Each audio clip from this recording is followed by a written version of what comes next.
So what's up guys, it's me, Dar Mendoza, your barista OFW here po sa Saudi Arabia.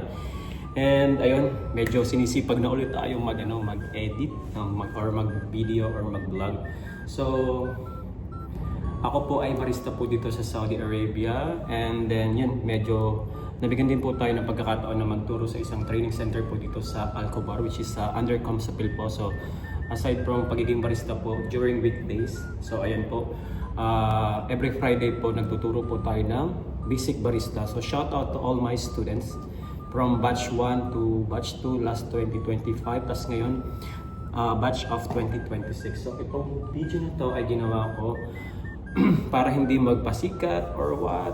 So ginawa ko itong vlog na to or video na to para sa mga previous student ko na baka nakalimot na sa pinag-aralan namin, at saka sa mga bago at sa mga darating pang mga estudyante na gusto rin mag-aral ng basic barista.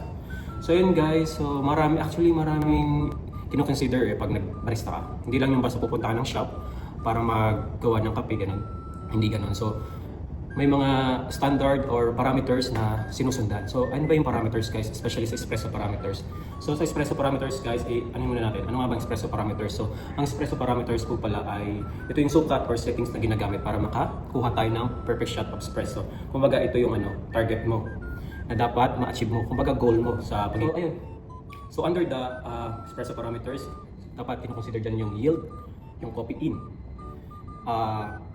Mali pala. So, dose pala, yun na nga yung coffee in, yield, espresso out, grind size, water temperature, extraction time, at saka pressure. So ayun, 6 yun. So isa-isahin natin yun guys. So ayan, samahan niyo ako guys.